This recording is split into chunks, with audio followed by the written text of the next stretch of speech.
Fala galera, tudo bem? Sou o Caê do SAS e estamos aqui diretamente dos estúdios da SAS TV falando ao vivo para todo o Brasil. E aí, como é que vocês estão?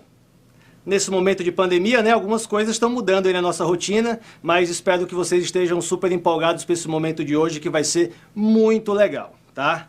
Acho que como primeiro recado, queria dizer para vocês que nós aqui no estúdio estamos tomando todas as medidas possíveis de cuidado com as nossas pessoas, justamente problemas de higienização, cuidado com a transmissão do vírus, então estamos tendo muito cuidado com isso e não estamos colocando ninguém em risco aqui, tá? Só para vocês terem noção, ó, meu amigo álcool em gel já está aqui comigo, do meu lado aqui, para ajudar nesse momento e espero que vocês também estejam com o de vocês aí, tá legal?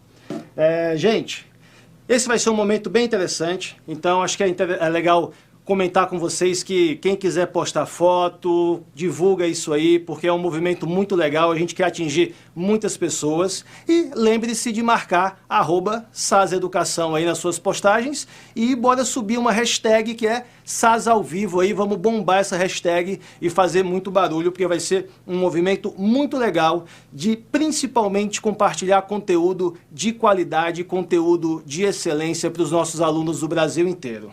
Tá legal? Gente, falando agora um papo bem sério, sabemos que estamos enfrentando um momento diferente, um momento difícil nas nossas rotinas e que nesse momento acho que fundamental enaltecer duas habilidades que todo ser humano precisa desenvolver, tá? Que são empatia e solidariedade. É um momento de muita ajuda e de muita união, né? É importante lembrar que acho que juntos somos mais fortes. E com isso também, já com toda essa alteração de rotina dos nossos estudos, é importante destacar que vamos ter que abordar um dos pilares super importantes da educação, que é aprender a aprender.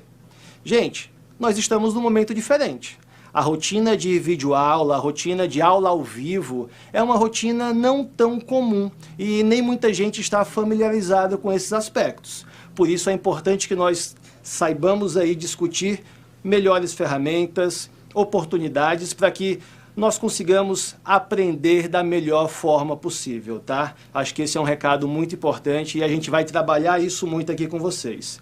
E por isso, conto muito com a colaboração de vocês para o uso consciente das nossas ferramentas e principalmente colaboração de vocês alunos, da família e das escolas nesse momento tão importante. E para ajudar a gente nesse momento, eu vou compartilhar aqui algumas dicas de estudo que a gente considera incríveis e indispensáveis para você que vai ficar em casa nesses dias, que tem responsabilidade de não se mover muito para evitar esse compartilhamento de vírus aí por aí, não é mesmo? Já que mobilidade é um dos aspectos mais importantes para a contenção, ok? Vamos compartilhar algumas dicas de estudo aí que acho que vão ser muito legais para vocês, tá legal? Gente, utilizar vídeo requer então algumas dinâmicas, acho que é importante destacar também que esse conteúdo vai ficar disponível para vocês podem acessar ele, vocês podem pausar depois, tá? Vai ficar no nosso portal, ok? Então, primeira dica que eu acho que é fundamental, anota aí, hein? Escolha um bom lugar para estudar. Tá, Caê, o que é isso, né? Escolha um bom lugar para estudar. Gente, a nossa rotina mudou. Então precisamos ter aí um local em casa, que seja um local reservado, ventilado, um local onde a gente possa separar os nossos materiais, um local, se possível, que tenha uma tomada, já que a gente vai ter uma dinâmica diferente, né? Nós estamos assistindo essa aula aqui pelo celular, pelo tablet, pelo computador, então é importante ter uma tomada perto aí, tá? Um local onde eu possa reservar a minha garrafinha de água, tá? Um local reservado aí para estudos. Então essa é a primeira dica, escolha um bom lugar para estudar, ok? Segunda dica, organize sua agenda de estudos. Tá, o que é isso? Primeiro, nessa agenda de estudos, tente estabelecer um horário fixo de aula. Então, todo dia vamos assistir uma aula nesse horário e depois a nossa grade de horários vai estar disponível também no nosso portal, ok? E tente manter essa rotina fixa de, primeiro, assistir aulas e, segundo, tente fazer um planejamento na semana de quais matérias você vai estudar por dia.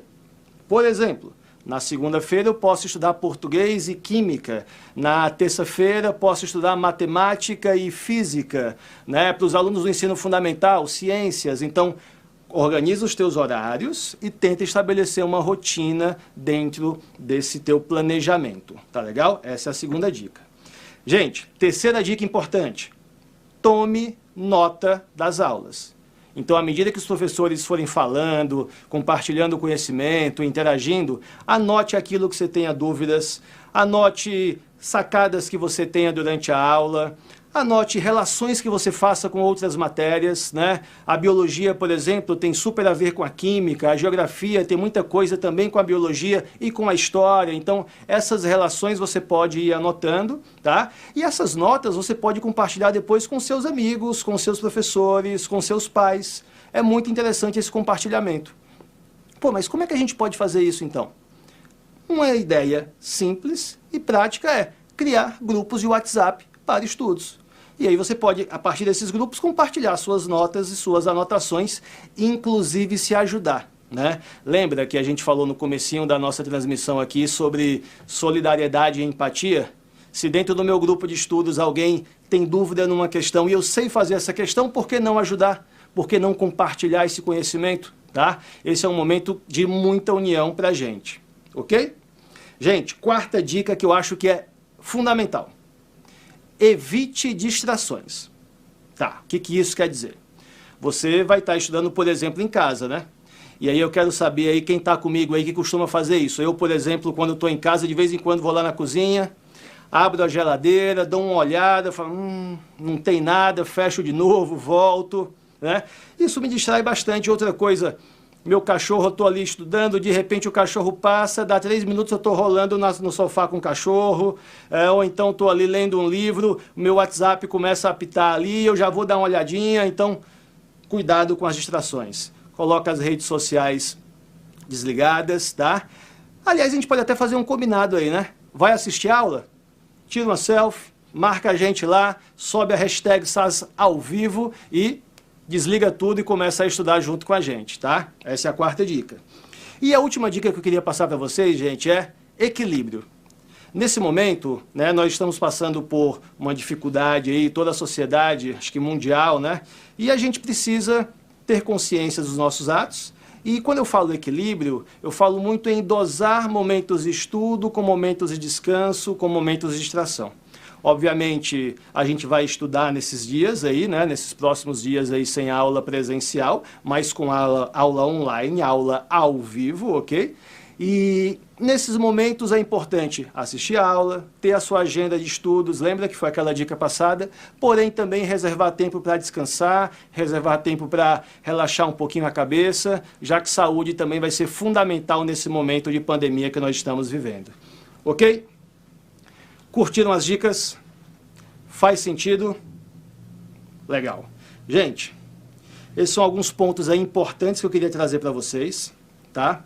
E agora vamos efetivamente começar a nossa aula ao vivo, online de hoje. E para isso eu queria chamar aqui 2 grandes feras que já estão no estúdio aqui comigo, que são o professor Landim. Vem para cá, Landim. Aê, gente, está chegando aqui. Eu queria até dizer uma curiosidade, viu, Landim? Não, fala isso não. Landim foi meu professor no colégio, gente. Foi meu... Apesar dele parecer assim jovem, ele é muito mais velho que eu. Não, peraí, tá? também não vamos colocar desse jeito não, né? Eu comecei a dar aula com 12 anos, aí o Caê tinha 11 na época e tal, aí foi mais ou menos isso. Perfeito. Isso no terceiro ano do ensino médio, né? E, gente, outro fera que vai estar com a gente hoje é o professor Fernandes de Geografia. Chega aí, Fernandes. Agora, ele foi meu professor. Ah, o Fernandes foi professor de todo mundo. Aluno fora de faixa é um negócio complicado às vezes, né? Boa, boa. Gente, esses 2 feras aí vão trazer muita informação sobre corona e a gente vai abordar aspectos biológicos, aspectos geográficos, principalmente nesse contexto de globalização, esse contexto de sociedade mundial. A gente vai trazer muito conteúdo de qualidade, de excelência para vocês. E acho que vale a pena destacar, a gente estava batendo um papo antes aqui de começar a nossa transmissão, que o conteúdo que a gente vai trazer aqui é um conteúdo muito didático, né? Um conteúdo que pode ser abordado em vestibular, um conteúdo que pode ser trabalhado nas salas de aula, não é mesmo? Inclusive, primeiramente eu queria agradecer, né, o convite lá do SAS, essa oportunidade de estar falando com tantas pessoas ao mesmo tempo, né, e tanto ajudando, acredito eu, para a vida cotidiana, né, como para as provas de maneira geral. É o tipo de assunto, né, Caê, que vai ser trabalhado, claro, inevitavelmente, nos vestibulares. Alguém diz assim, mas na prova do Enem talvez as questões já estejam até feitas, não vai dar nem tempo de colocar alguma questão sobre Covid e sobre coronavírus. Mas pode cair, de repente, alguma questão relacionada sobre pandemias que já apareceram antes, sobre vírus, sobre aspectos geográficos. Então, claro, inevitavelmente, né, isso aí vai ser útil para a gente, para estudos. E lembrando que existem outros vestibulares, além da prova do Enem, que podem também estar explorando tudo isso. Então, acho que vai ser legal lá, né, a conversa aqui com o Fernandes, né, para os vestibulares e para a vida, né, Fernandes? E acima de tudo, né, a gente precisa compreender que esse momento é um momento extremamente delicado na vida de todo mundo. Não, com certeza nessa minha vida, tenho 18 anos de idade, mas eu não lembro de ter passado por um momento tão difícil, tão tenso, né, no cotidiano social hoje, como a gente está vivenciando. E aí a gente vai fazer algumas abordagens, né, algumas analogias ao longo da história de momentos de pandemias que foram também consideravelmente importantes, mas também a gente vai fazer uma análise do Covid, né, e de que forma que isso está mudando a economia e quais aspectos estão potencializando dentro de um cenário global, por exemplo, a questão da Europa, né, onde você tem um novo grande, né, o novo epicentro do problema. Como é que a gente faz essa transferência? E que regiões do Brasil estariam mais suscetíveis, por exemplo, nesse momento de reviravolta, né? Estamos lembrando que hoje, 20 de março, a gente está no equinócio. E esse equinócio, ele marca uma mudança de estação do ano, em que o Brasil, onde nós temos aí 93% do Brasil no hemisfério sul, estará entrando agora na estação de outono. E isso pode contribuir para potencializar exatamente a questão do vírus. E aí a gente vai fazer algumas análises geográficas acerca de densidades demográficas, regiões que são mais suscetíveis, enfim. Né? São dicas interessantes que a gente não vê muita mídia colocando, mas que a gente precisa fazer essa abordagem nesse momento. Muito bom, galera. E lembrando que tudo que a gente vai abordar aqui, né, o foco não é exclusivamente o vestibular, o exame, mas é um conteúdo super didático, de sala de aula, alunos do fundamental aí, alunos do ensino médio, todos devem acompanhar com a gente, porque tem muita informação de qualidade, tá? Vou passar a bola então para vocês. O professor Landim começa aí com o conteúdo, tá? E vocês vão fazendo esse bate-bola. Se precisarem de ajuda, eu queria lembrar que eu sou professor de Química também, tá? Então acho que a gente podia deixar você já aqui. Pronto, tchau, vou bem ali, deixa. Boa, passando a bola, galera. Vamos lá, cadê? Bom, novamente, um prazer aqui estar com todo mundo, né? Eu estava conversando ontem com minha esposa é da área de saúde, né, a respeito lá da preocupação inevitável de todo mundo lá na área de saúde com, né, o Covid, com a evitar a transmissão. E ela falando para mim alguns aspectos, por exemplo, lá de detalhes técnicos da vida, de repente, lá no ambiente, ela é dentista, né, de um consultório dentário. E ela perguntando, poxa, isso aí de repente lá tem como ser cobrado numa prova de vestibular? Não. E aliás é um dos focos da conversa da gente hoje. Nós não estamos conversando com você hoje como médico, né, ou como profissional de saúde, como dentista. Não, a gente está aqui como professor para exatamente colocar como as provas de vestibular elas vão lidar com isso.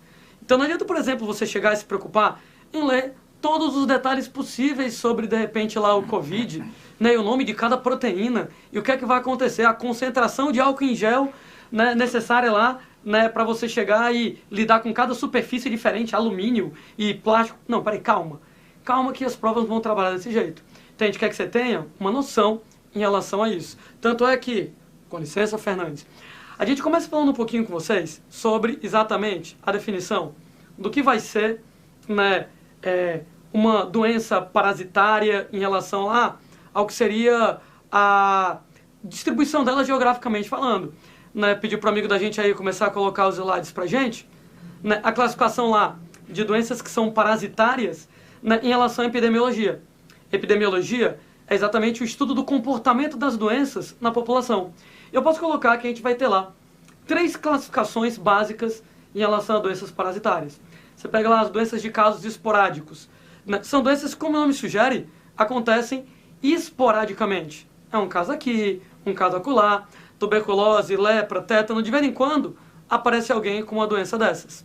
É o caso, por exemplo, gente, lá das endemias. O que é que vai ser uma endemia? Endemia é uma doença onde ela é típica de uma região geográfica, então ela tem uma distribuição geográfica restrita, e o número de casos é mais ou menos constante ao longo do tempo. Quando a gente fala que o número de casos é mais ou menos constante ao longo do tempo, pega, por exemplo, doenças como as que estão aí descritas, né? Esquistossomose, Chagas, né? Dengue. Em todo o território nacional, a gente espera que durante o ano aconteça um certo número de casos. Né? Tem um número de casos mais ou menos dentro do que a gente vai esperar. Doenças como malária, febre amarela, particularmente na região norte, elas vão acabar se comportando num gráfico mais ou menos desse jeito. O número de casos, em função do tempo, sobe, desce, mais próximo de uma média.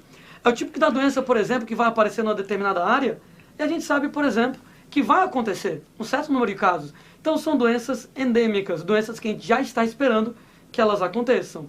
É diferente, por exemplo, do que acontece com epidemia, com um surto. São doenças, gente, que aumentam rapidamente em número de casos, se instalam numa região e de uma hora para outra você tem uma grande quantidade de casos, como, por exemplo, gripes de maneira geral. Ninguém está gripado, todo mundo está gripado, ninguém está gripado. Né? Se você pega, por exemplo, lá o comportamento da gripe, várias pessoas pegam a doença ao mesmo tempo.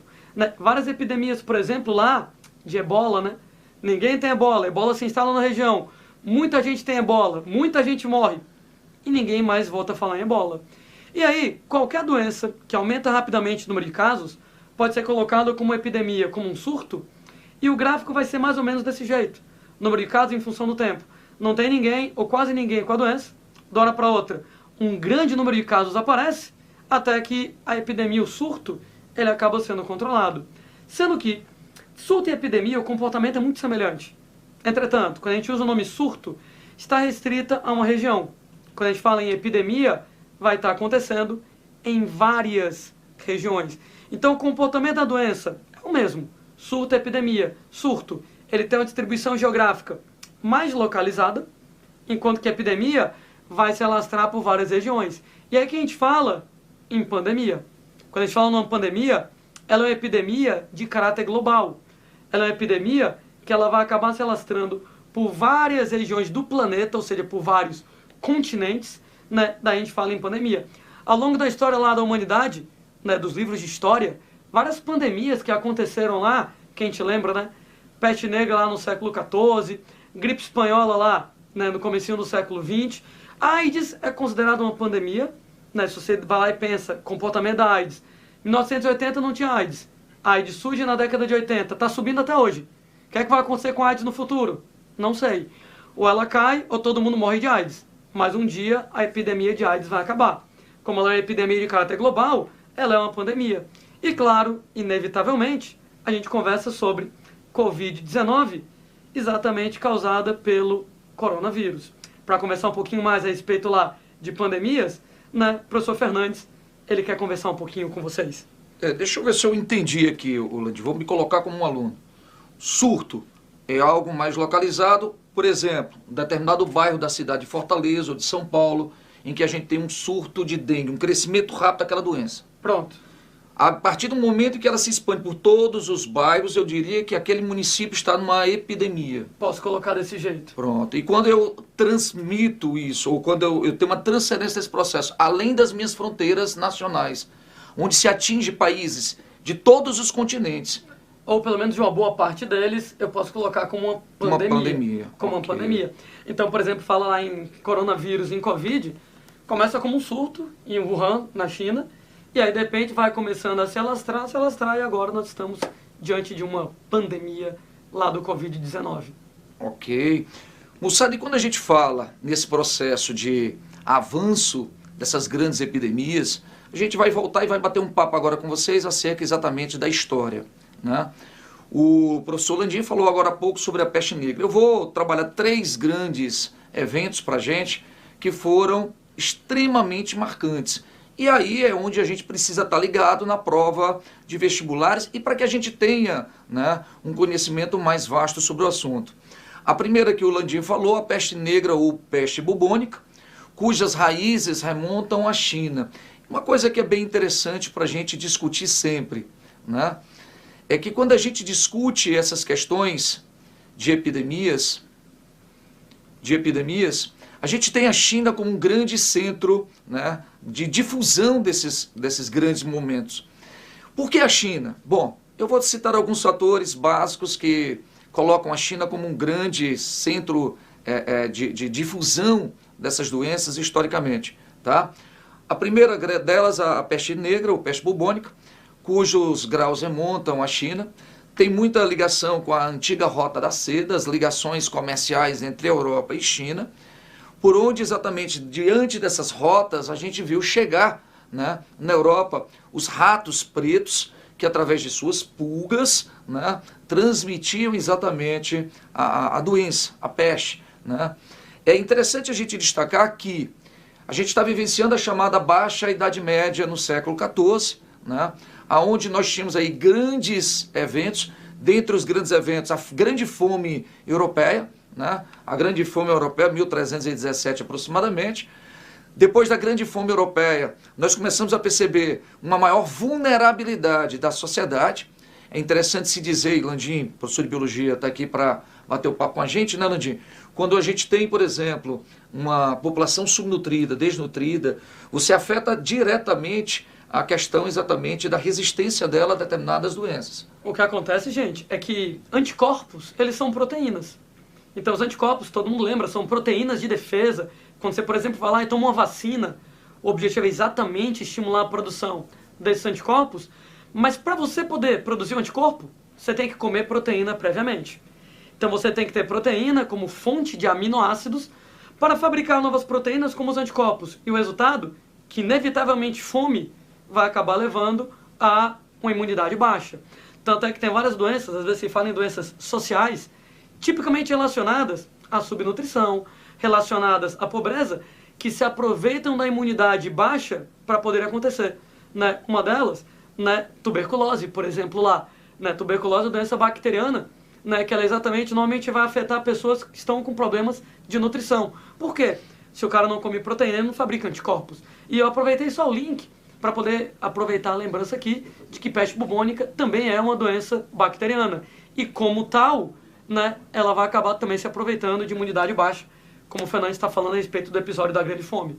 Pronto, então, puxando esse link de volta na chamada Baixa Idade Média, a Grande Fome, que vai gerar uma subnutrição e uma desnutrição, além das grandes revoltas camponesas advindas de uma situação de calamidade social, a baixa educação da sociedade, onde você não tinha, evidentemente, um sistema de saneamento básico, coleta de rede de esgotos, a questão exatamente de tratamento dos esgotos, água tratada e coleta de lixo, que potencializou ratos, baratas, e isso vai alastrar, evidentemente, as grandes, né, a grande epidemia da peste no século XIV. Se você associar, aí vamos pensar em provas de vestibulares, se você associar a peste negra com a Grande Fome, associada a revoltas camponesas, a Guerra dos 100 Anos, eu estou fechando um ciclo histórico da chamada Idade Média, cujo processo em 1453 se finda com a tomada dos turcos, a tomada de Constantinopla, antiga capital romana oriental, o Império Bizantino, pelos chamados turcos otomanos. A partir daí a gente já vai ver uma nova fase, que é a Idade Moderna, cuja ruptura política administrativa é completamente diferente, a formação dos chamados Estados modernos de caráter absolutista. É o fim também de uma fase feudal. O segundo grande processo que eu queria aqui só trazer à tona, é a questão, por exemplo, da colonização do Brasil. O Brasil foi povoado a partir de 1530, e aí o contato dos europeus com os índios no Brasil vai trazer exatamente doenças que eram exógenas ao território brasileiro, doenças, né, externas que eram comuns na Europa e que não eram comuns ao Brasil. Por exemplo, a própria gripe. Né? A própria gripe é uma doença que vai dizimar grande parte, ainda hoje, comunidades indígenas ainda sofrem demais, mesmo estando as comunidades, algumas delas isoladas, elas ainda são bastante afetadas por essa gripe. Inclusive tem uma relação muito interessante a fazer exatamente com o processo de seleção natural. Por que, por exemplo, quando o europeu chega no Brasil, trazendo, por exemplo, lá, não apenas gripe, mas, por exemplo, varíola e outras doenças, o impacto aqui no Brasil, para as comunidades indígenas, é muito maior que na Europa, porque bem ou mal, na Europa já se convivia com essas doenças há muito tempo. Os europeus já tinham passado por vários episódios de epidemias dessas, morrendo os indivíduos mais susceptíveis, permanecendo os indivíduos mais resistentes, o que quer dizer que ao longo de milhares e milhares de anos, de várias epidemias lá sucessivas, varíola, gripe, etc., o mecanismo de seleção natural favoreceu indivíduos resistentes lá na Europa. Entretanto, como essas doenças não existiam na América, né, o índio nunca tinha entrado em contato com o vírus da gripe, ou de repente lá com o vírus da varíola, não havia essa seleção natural. Né? Então, resultado, o impacto dessas doenças aqui na América foi muito maior realmente lá do que acontecia na própria Europa. Né? Aliás, é um exemplo muito tradicional de seleção natural que a gente poderia, de repente, colocar em questões.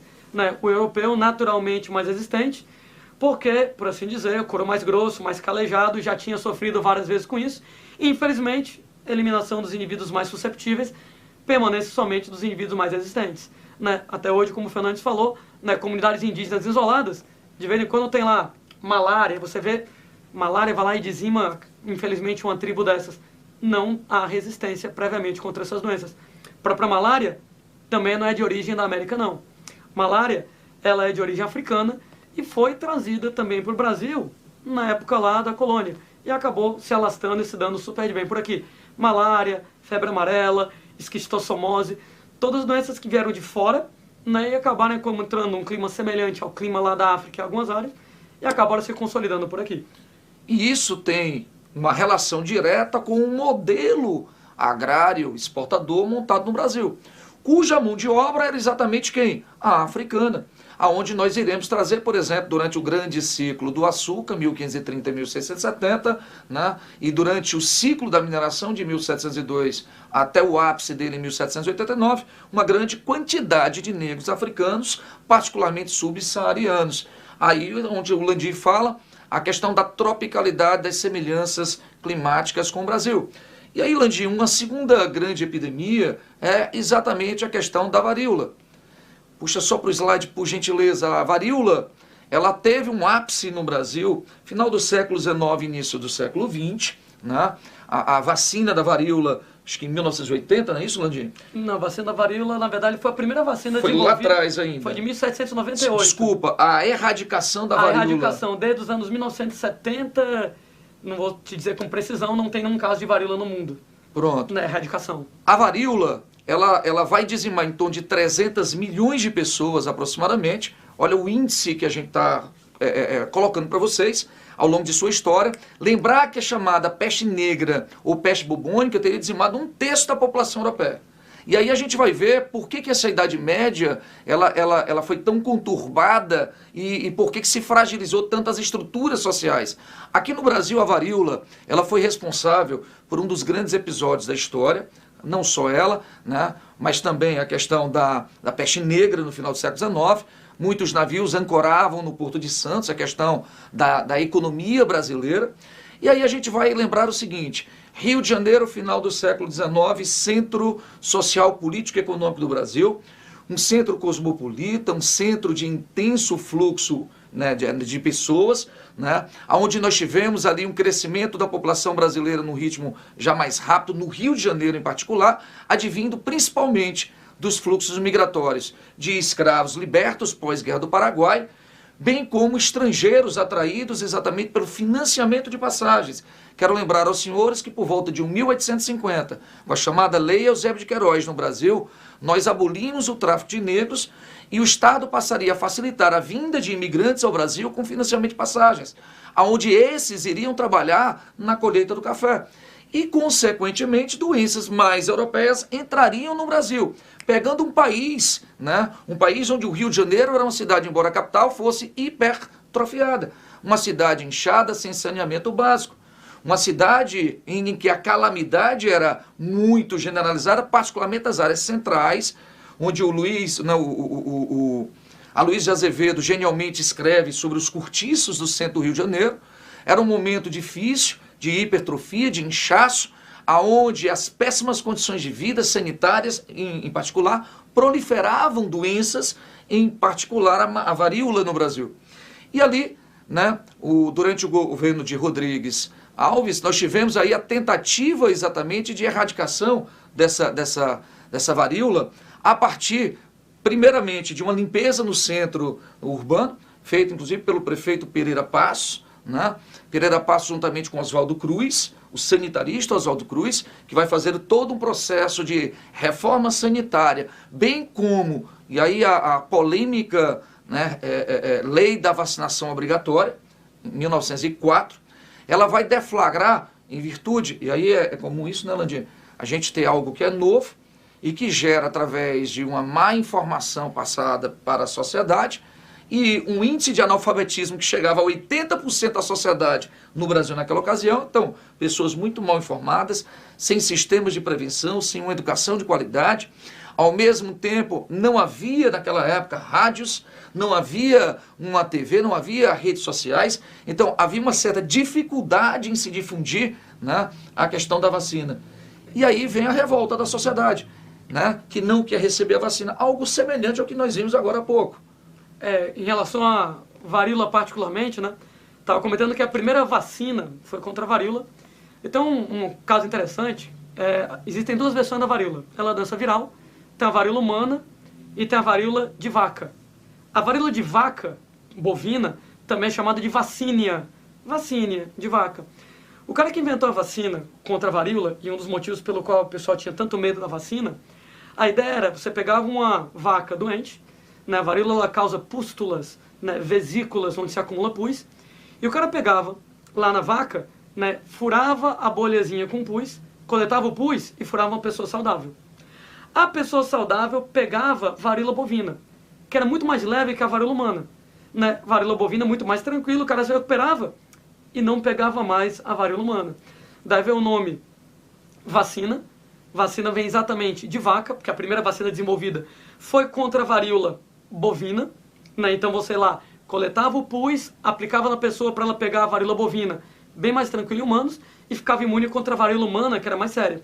Só que quando alguém escutava uma história dessas, né, bem no começo do século XX, inevitavelmente o cara se assustava. Peraí, o cara tá tentando colocar em mim, né, um negócio para eu ficar doente? Ninguém tinha ideia de repente lá de que era uma versão mais tranquila, uma versão lá controlada, né, que levava ele a impedir de desenvolver uma doença muito mais pesada. Uma imunidade, né? Essa é a ideia. E essa revolta da vacina, né, 1904, ela é um dos grandes episódios que nós temos no Brasil. Né? Um outro episódio importante, para a gente fechar aqui o raciocínio, é exatamente a questão da gripe espanhola, que você falava agora há pouco, em que nós tivemos, aí os índices são muito oscilantes, né? Fala-se de 35, 40 até 100 milhões de pessoas que teriam morrido pela gripe espanhola, que não é espanhola, né? Algumas estimativas falam em 1% da população mundial ter morrido em 1918 de gripe. É interessante que muitas dessas mortes eram camufladas, digamos assim, por conta da Primeira Grande Guerra Mundial. Vamos lembrar que a Primeira Grande Guerra Mundial, 1914-1918, estava sendo deflagrada, e você vai lembrar sempre, né, a chamada Tríplice Aliança e a Tríplice Entente, a guerra globalizada, a Primeira Grande Guerra de caráter global. Essa doença estava atingindo e se espalhando nas trincheiras da Primeira Grande Guerra Mundial, e a Espanha, que estava fora dessa guerra, ela começa a alertar que haviam pessoas em boa quantidade que estavam sendo diretamente atingidas por uma doença, né, uma gripe diferente, que estava acontecendo naquele momento de alta letalidade para a época. E aí as pessoas começaram a associar, porque a Espanha foi quem difundiu a informação de gripe espanhola, que nem na verdade é espanhola de fato. Ninguém tem muita certeza de onde surgiu, né? Surgiu. Mas como os outros países da Europa estavam em guerra e tinha uma censura, então ninguém queria divulgar de repente lá que acontecia a gripe, né? Exatamente para não causar pânico. Como a Espanha não estava em guerra, foi quem começou a divulgar. Sobrou para a coitada da Espanha ficar com o nome lá.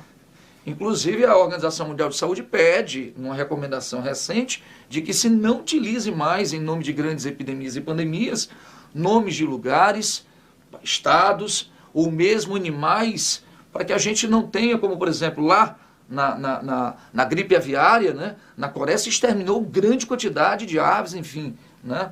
Então, assim, hoje a gente usa novas nomenclaturas que não marquem em definitivo essa estrutura, por exemplo, de doenças, né, com animais ou estados, para não marcarem, né, para sempre essas regiões. O Landim, a grande questão é que a gente está falando muito do Covid, Nós vimos aqui o processo de evolução da epidemia, você fez aí uma diferenciação entre endemias, entre surtos, epidemias e pandemias. Vimos alguns processos históricos em que o nosso aluno precisa lembrar, mas aí vem aquela velha questão, né? Nós estamos falando também em provas vestibulares em que você tem que falar um pouco sobre a estrutura do vírus e essas questões celulares, não é isso? Volta para mim agora, né, gente? Ô, moçada, coloca o slide para mim, por favor, amigão. Pronto. Né? O vírus, moçada, ele não é uma estrutura celular. É importantíssimo que se saiba disso. Para poder lembrar como o vírus não é uma célula, a primeira coisa que eu queria lembrar é o que é uma célula. A célula é a unidade básica formadora dos seres vivos. Acontece que, para uma célula ser uma célula, ela tem que ter 4 componentes obrigatórios. Para você dizer que uma célula é uma célula, só se ela tiver esses 4. Ela tem que ter uma membrana lipoproteica, de lipídios e proteínas. Tem que ter um material genético que controla tudo, inclusive a reprodução, que é o DNA. Tem que ter ribossomos, que é uma organela para produzir proteínas. E tem que ser capaz de produzir energia. De algum jeito. Não me interessa como, né? Fermentação, respiração, e aí vai. Para que a célula seja uma célula, tem que ter esses 4 componentes. E definitivamente um vírus, ele não é uma célula. O vírus é uma estrutura acelular. Por quê? Enquanto a célula tem uma membrana de lipídios e proteínas, o vírus tem uma cápsula, um capsídio, que é somente proteico.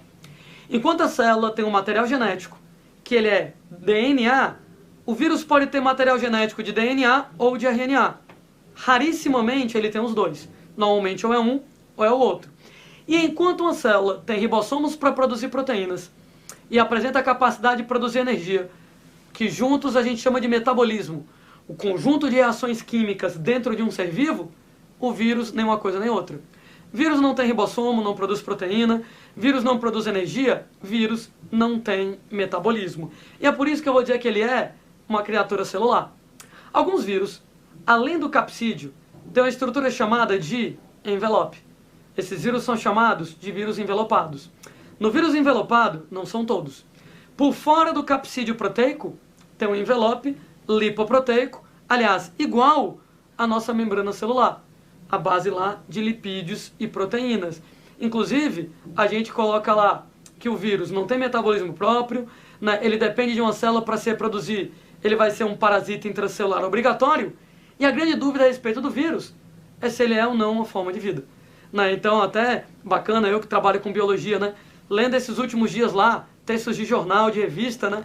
Tentando explicar de maneira leiga para as pessoas o que é um vírus. Né? Mesmo de repente lá, quem estudou no colégio, às vezes passa tanto tempo, né? Quem já saiu do colégio há muito tempo, que não lembra mais o que é o vírus. Afinal de contas, o que é o vírus? Ah, o vírus é um bichinho. Beleza. Esse bichinho, fato, não é uma célula. Ele só trabalha dentro de uma célula, porque como ele não produz energia, ele depende da energia da célula. Como ele não produz proteínas, ele depende da proteína da célula. Ele é um parasita intracelular obrigatório. E a dúvida é, deve ou não ser considerado uma forma de vida? Gente, a biologia não tem definição quanto a isso. Então, não vai cair no vestibular. O vírus é vivo, marque VOF. Essa não vai cair. Né? Eu não sei o que é que vai cair, mas essa não vai. Agora, você, aluno, vai ter que saber argumentar. Se o cara disser para você, o vírus não é vivo, por quê? Aí você vai dizer que ele não tem células, que ele não tem metabolismo, que fora da célula hospedeira, ele é inerte, não se movimenta, não reage. Uma pedra e um vírus é a mesma coisa, fora da célula. Entretanto, se o vírus entra na célula, ele começa a botar as manguinhas de fora. Né? Detalhe lá, né? Que ele entra na célula sem querer. Uma pedra não tem vontade, então o vírus é inerte, ele não faz nada. Entretanto, ele está no meio, sendo jogado lá de um lado para outro, né? Pelo movimento natural das moléculas que existe. De vez em quando ele esbarra numa célula e entra. E quando ele entra, ele passa a se comportar como vivo, porque ele tem 2 características clássicas de seres vivos. Ele apresenta lá a habilidade de reprodução e a habilidade de se adaptar ao meio ambiente por intermédio de mutações. E, inevitavelmente, a gente lembra lá que o coronavírus, claro, ele é um vírus. Coronavírus, moçada, ele é um vírus de RNA, ele é envelopado, então por fora do capsídeo proteico tem um envelope lipoproteico, e o nome coronavírus vem de coroa, porque ele apresenta lá espículas proteicas, projeções de proteínas, que, forçando muito a barra, você vai dizer que é parecido com a coroa, aquela criatividade que só os biólogos têm para dar nomes que não tem nada a ver, né? O cara de repente achar que isso aí parece com a coroa, parabéns para ele, mas o coronavírus tem essas características, né? O material genético dele é RNA, ele é envelopado por fora do capsídeo proteico, um envelope lipoproteico e as espículas proteicas para fora, né? O fato do coronavírus ser de RNA me faz lembrar algumas coisas. Existem duas moléculas de material genético, né? Na gente é o DNA, no vírus, DNA ou RNA, e o DNA, ele tem desoxirribose como açúcar, o RNA é ribose. No DNA eu tenho adenina, citosina, guanina e timina. No RNA, adenina, citosina, guanina e uracila. No DNA, a molécula é bicatenária, tem duas cadeias, uma fita dupla, e ela é estável. Enquanto lá que uma molécula de RNA monocatenária, mono uma, cátena cadeia, tem apenas uma cadeia, ela é fita simples e ela é muito mais instável. Por que é que eu quis lembrar disso? Gente, o vírus da varíola, né, eu estava comentando que foi a primeira vacina desenvolvida lá no finalzinho do século XVIII, e como o Fernandes comentou, foi a primeira e única doença erradicada na história da humanidade pela vacinação. Exatamente, moçada, lá o que acontece, né, desde os anos 1970, que não tem sequer um caso de varíola no planeta. Por que foi tão fácil, entre aspas, desenvolver uma vacina contra a varíola? Porque o vírus da varíola, ele é um vírus de DNA. Como o vírus da varíola, ele é um vírus de DNA, o DNA é mais estável, ele muda menos, ele é mais constante. Isso quer dizer que fabricar anticorpos contra um vírus de DNA, ele é mais tranquilo. Porque se o vírus não muda, um anticorpo não precisa mudar. É diferente, por exemplo, lá do que a gente está vivendo agora com os vírus de RNA. Pega, por exemplo, por que não tem vacina contra a AIDS? Porque o vírus da AIDS é de RNA. O RNA, ele é muito mais instável. Como RNA, ele é muito mais instável, ele é muito mais mutagênico, o tempo inteiro o vírus da AIDS está mudando. Se eu inventar uma vacina contra o vírus da AIDS agora, ele muda, a vacina perde efeito, porque os anticorpos são específicos. Inventa outra vacina, o vírus da AIDS muda, perde efeito. É o problema do vírus da gripe, né? Vacina contra a gripe, ela tem que ser feita todo ano. Todo ano o vírus da gripe muda, né? Pelo menos o vírus da gripe deu essa chance pra gente. As mudanças dele são anuais, né? Então, todo ano a gente faz uma análise. Quais são os vírus da gripe que vão bombar esse ano? Fulano, Cicrano e Beltrano. Vou fazer vacina contra eles e aplicar na galera. Ano que vem, a vacina é outra. Porque os vírus que bombaram esse ano, Fulano, Cicrano e Beltrano, ano que vem não existem mais. Eles já mudaram. E, considerando que o anticorpo ele é específico e a vacina estimula você a produzir anticorpo, se o vírus muda, o anticorpo não adianta mais. A vacina não adianta mais. E o coronavírus é de RNA. Né? Isso explica por que, por exemplo, ele está causando esse impacto todo. Porque ele sofreu uma mutação, de repente chegou no corpo humano com uma característica muito diferente do que a gente estava acostumado, e se fosse um vírus que a gente já estava acostumado, a gente já estava com anticorpos contra ele. Então o sistema imune sabia lidar com ele. Mas vírus novos, né, um vírus que apareceu de uma hora para outra devido à mutação, ele tem tantas características diferentes que o sistema imune nunca viu nada parecido. Não tem anticorpos. E aí a tendência é ele causar mais doenças. Você pega, por exemplo, lá, que coronavírus, ele já é conhecido há muito tempo. Ele causa infecções respiratórias, né, de vários tipos. Inclusive, quem é um pouco mais velho, né, tirando lá os alunos da gente que estão assistindo, acredito que eles não vão lembrar disso, mas em 2002, 2003, o coronavírus já tinha causado uma grande pandemia. Foi conhecido com o nome de SARS, Síndrome Aguda Respiratória Severa.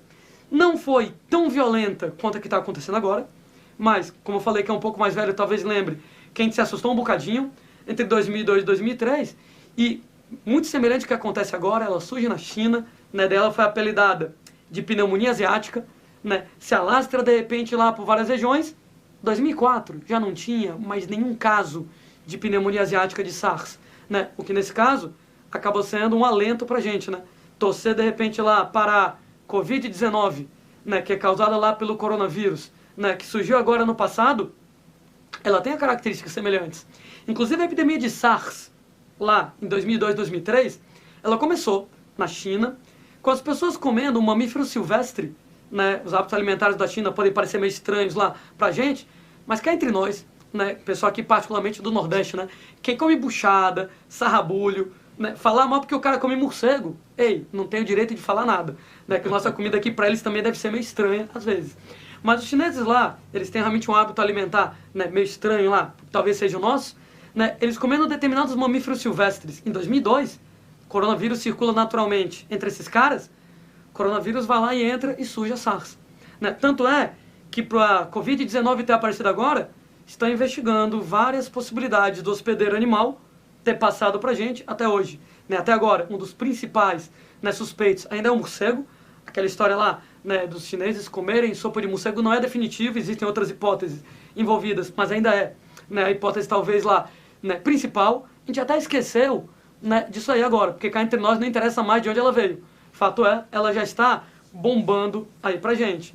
E quando a gente fala lá, né, pedir para voltar lá para os slides de novo, né, transmissão, a mesma da gripe, aerosóis, gotículas de saliva, gotas de cuspe, para colocar desse jeito. Quando você fala, quando você espirra, quando você vai lá e respira mesmo, pequenas gotas de saliva vão passar de modo direto, pessoa a pessoa. Então você vai lá, espirra na cara da pessoa, claro que você vai transmitir a gota de saliva, ou de modo indireto. Quando a gente fala em modo indireto, através de objetos. Então eu vou respirar perto, por exemplo, da porta. Vai ter gotas de cuspe do Landim na porta. Se alguém pegar na porta e levar a mão ao rosto, pode acabar se contaminando. Porque a entrada do vírus na gente se dá através de mucosas. Nariz, boca e olho. Né? Daí, quando a gente vai lá falar em sintomas, tosse seca, febre, cansaço, dificuldades respiratórias, em algumas pessoas, dor no corpo, algumas pessoas estão manifestando diarreia, é bem variável. Né? Daí, uma vez que você tenha uma condição dessas, tomar cuidado com a sua saliva. Né? Exatamente evitar que a sua saliva entre em contato com outras pessoas ou com objetos. Por isso, né, Landim, a orientação de que as pessoas que apresentem sintomas é que devem usar a máscara. Usar a máscara, né? Exatamente. Se você estiver lá com coriza, nariz escorrendo alguma coisa, espirrando, a máscara. E é que a gente fala em relação à prevenção. Número 1, evitar tocar o rosto. Né? Tava comentando que o vírus ele vai entrar por olho, por nariz e por boca. Então você ficar de repente cutucando lá sua cara, pegou um objeto contaminado, por exemplo, a maçaneta da porta. Né? Tava lá o vírus na gota de cuspe, na gota de saliva de alguém. Levou ao rosto, você vai acabar se contaminando. O que me leva à segunda maneira de prevenção importantíssima. Lavar as mãos com água e sabão.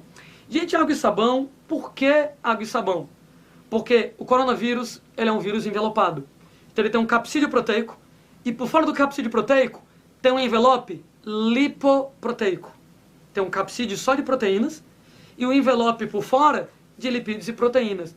E o sabão, ele leva à dissolução desse envelope lipoproteico. Ele dissolve o envelope do vírus. E o vírus precisa desse envelope para poder entrar na sua célula. Do que é feita a membrana da sua célula? Ela é lipoproteica. Do que é feito o envelope do vírus? Ele é lipoproteico. Quando o vírus encosta na célula, o envelope lipoproteico fusiona com a membrana lipoproteica da célula e o vírus vai entrar.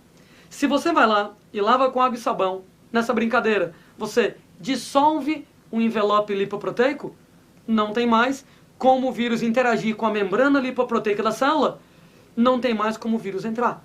Né? Então isso aí evita que ele infecte você e, uma vez que o vírus perde a proteção do envelope, aí ele vai ser sujeito à oxidação. Agentes oxidantes oxidam as proteínas e ele acaba sendo desintegrado. A gente tem, moçada, o álcool em gel, ele é uma possibilidade. Né? O álcool em gel lá, o ideal seria água e sabão.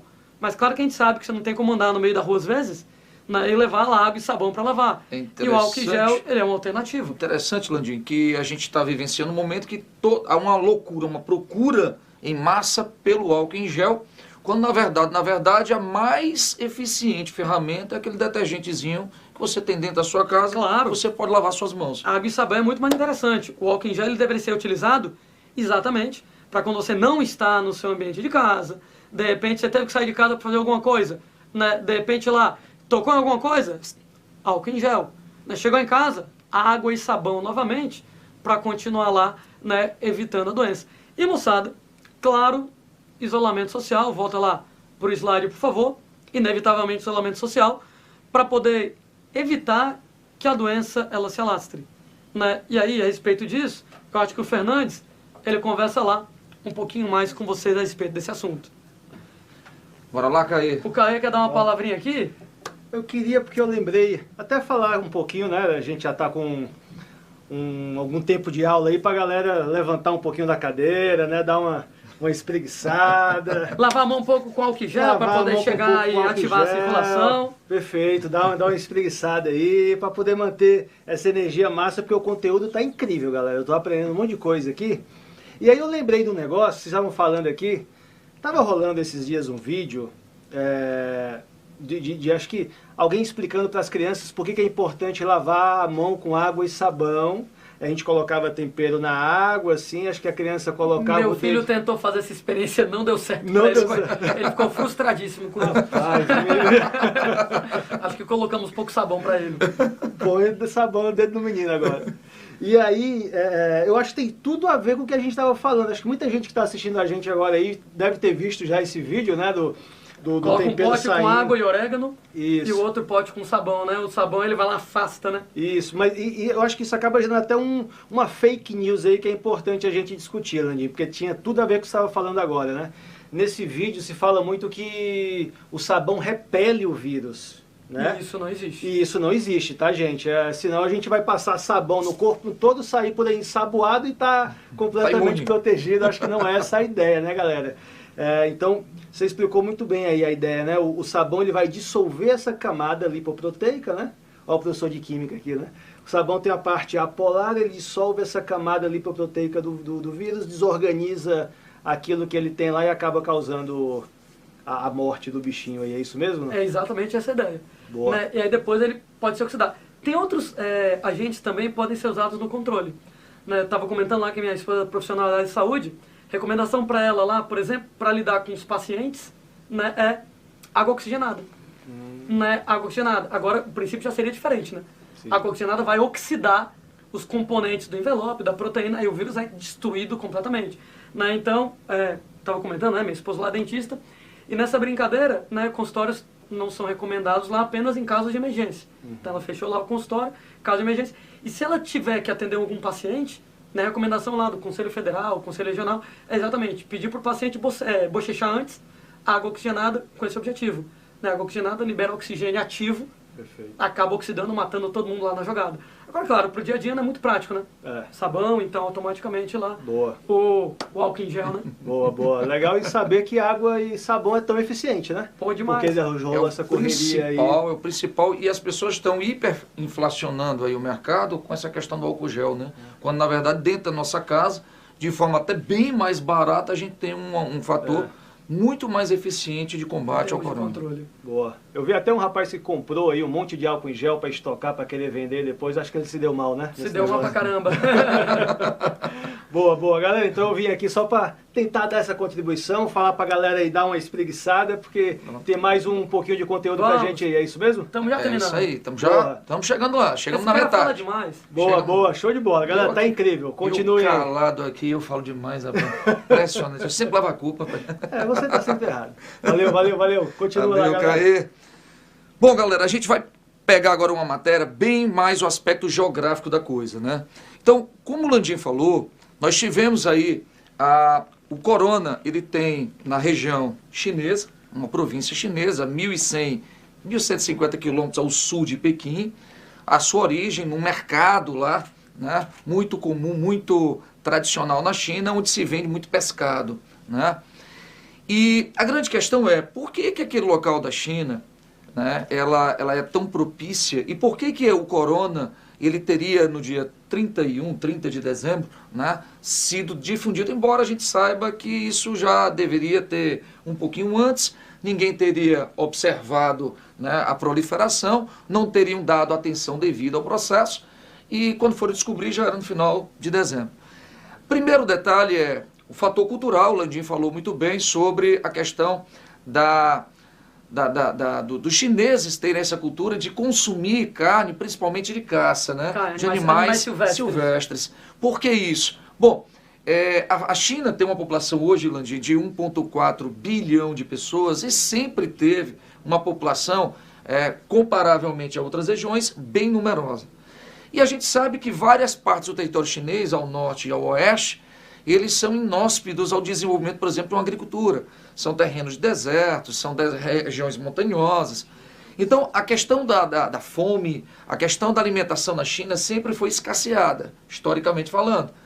Então, durante grandes problemas edafoclimáticos, solos e climas, a carência de alimentos sempre forçou a população chinesa a buscar o subterfúgio, que era a caça. Então, isso acaba virando um elemento cultural interessante, em que o chinês, né, ele consome a caça. Agora, uma coisa que é interessante, na tradição e na cultura chinesa, eles levam o animal de caça, enjaulados muitas vezes, para o mercado para serem negociados. E o animal vivo. Ou seja, como você bem falou, o vírus, como ele não é vivo, um ser vivo, ou não sei na biologia que você deixou na incógnita, ele é uma pedra, né? E essa pedra ele precisa de uma célula para ele poder se multiplicar. Então o animal vivo, sendo levado exatamente a uma área de grande adensamento demográfico, que é o mercado, teria possivelmente potenciado não só o coronavírus agora, mas uma série de outras doenças. O próprio ebola que você falou, né, na Costa do Marfim em 2014, 2015, teria dizimado aquela parte ocidental africana. Uma coisa interessante se a gente observar um mapa mundi, e corta aqui para o nosso mapa, vocês vão ver aí o grande epicentro, a China, inclusive a Itália ontem supera a China, né, no caso de mortes. Né, um negócio absurdo, mas que tem a ver com a questão da letalidade etária de quase 15% que a população acima de 65 anos ela tende a ter. Então, assim, se você reparar esse mapa, é interessante que você vai verificar claramente que no hemisfério norte eu tenho muito mais casos do que no hemisfério sul, incluindo inclusive o Irã, certo? Que é outro centro que, né, em virtude da virada de ano persa agora, né, eles desrespeitaram o Estado e foram comemorar. Né, daí ter tido um pico, né, de Covid, né, esses 2 dias agora. Mas interessante que quando você observa esse mapa, você vê o hemisfério norte com muito mais casos. Professor, não estou conseguindo enxergar a ideia do hemisfério norte. Eu tracei uma linhazinha aí para ficar bem mais claro. Né? E aí o que acontece? Por que o hemisfério norte ele está com mais casos, teoricamente, do que o hemisfério sul? Isso é um aspecto geográfico da coisa. Se você pega o dia 21 de dezembro, nós estamos a vivenciar no hemisfério norte o chamado solstício de inverno. É exatamente o momento em que o fotoperíodo de luminosidade do hemisfério norte é menor. Ou seja, as temperaturas tendem a cair e as pessoas tendem a ficar mais aglomeradas, mais próximas, até para que busque um aquecimento maior. Ao mesmo tempo, o vírus se adapta melhor às temperaturas mais baixas, pelo menos a priori, né? A gente não sabe se, com essas variações de mudanças que o vírus tem, a mutação dele RNA é maior, né, Landinho? Então aprendi já alguma coisa. Porra. Então, dentro dessa expectativa, o que pode acontecer? As mutações eles podem se adaptar a novas realidades. Mas até o presente momento, a priori, se você buscar o continente africano, né, você tem um caso muito reduzido, inclusive. Né? Então isso pode ter uma relação direta com essas questões. E aí você me pergunta, mas se a África tem pouco, por que o Brasil ele está começando a ter esse pico? A questão como eu disse a vocês, 2 fatores em termos geográficos. O primeiro fator é a questão das temperaturas, o solstício de inverno do hemisfério norte, que favorece exatamente essa proliferação. Um segundo fator geográfico, e não demográfico, mas geográfico, é exatamente a questão do período em que foi difundido na China e na Europa.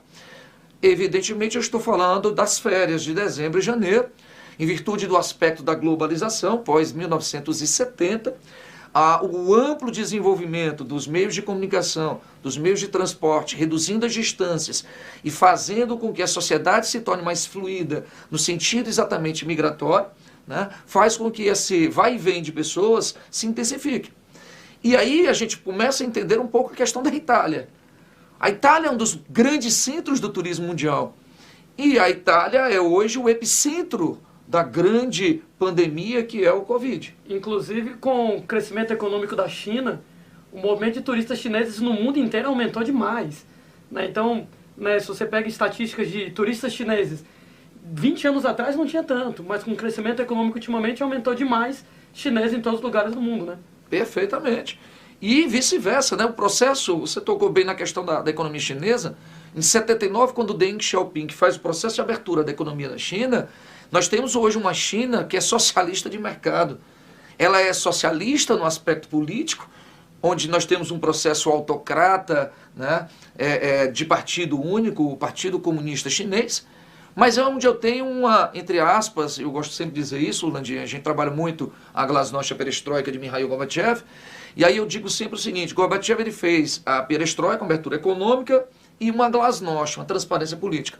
A China ela fez algo parecido, bem antes, né? Ela fez em 79 um processo que eu chamo de perestroika chinesa, que são as zonas econômicas especiais de Deng Xiaoping.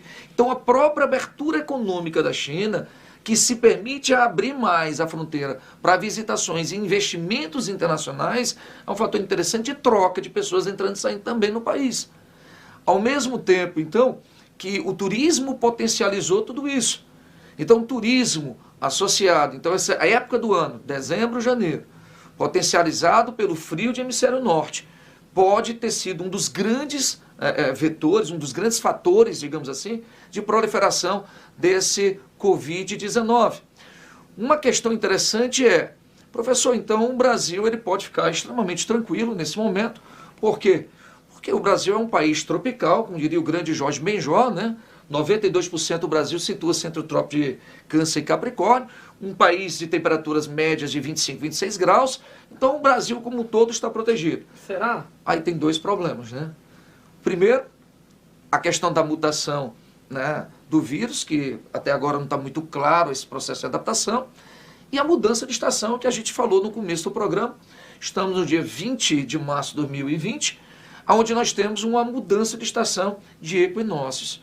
A gente vai ver que o caso do Brasil é um caso à parte, em que nós temos no centro-sul do país algo preocupante. Preocupante por dois motivos que a gente vai destacar. O aspecto geográfico. Se você reparar o centro-sul do país, particularmente da cidade de São Paulo para o sul, abaixo, portanto, do trópico de Capricórnio, onde eu tenho uma zona temperada do sul, onde nós teremos um outono e um inverno rigoroso, particularmente nos estados do extremo sul do país.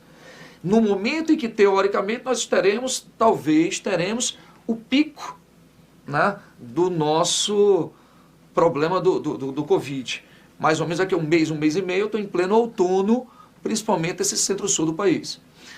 Uma outra questão interessante para a gente destacar, Landim, é a questão da letalidade, né, do Covid. É interessante isso, porque o Covid ele pouco atinge crianças de 0 a 9 anos, né, o índice de letalidade é quase que zero, está aí a tabelinha para vocês acompanharem, mas em compensação, lá no lado oposto da nossa pirâmide, o índice chega praticamente a 15% na população acima de 80 anos.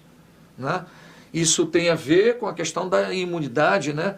Mas aí vem aquela pergunta, e a criança também que tem baixa imunidade? Eu não sei se biologicamente a gente consegue uma explicação para isso, Landim. O que é que acontece? As doenças... Né? Crianças, elas realmente têm uma imunidade baixa, como os idosos têm. Entretanto, a Covid-19 ela está sendo particularmente preocupante em quem tem problemas prévios de saúde, gente. Tanto é que grupo de risco não é só quem é idoso. Grupo de risco, por exemplo, lá é quem é idoso, é quem se expõe mais ao vírus, profissionais, por exemplo, da área de saúde estão sendo, né, infelizmente, vítimas frequentes, e quem tem algum problema respiratório prévio, né, o que infelizmente é muito comum em pessoas idosas. Cardíaco, diabético. Cardíaco, diabetes, ok. Respiratório, hipertenso, né? Sim, problemas lá, e cardiovascular, por assim dizer, mas principalmente respiratório. Então, se você não está acima dos 80 anos ou dos 70 anos, mas, por exemplo, tem asma, você vai ter que tomar realmente cuidado um pouco mais. Tem algum outro tipo de problema lá de saúde, né? A gente estava falando, por exemplo, lá em caso de diabetes, de problemas cardíacos, claro que você vai ter que se preocupar mais com isso.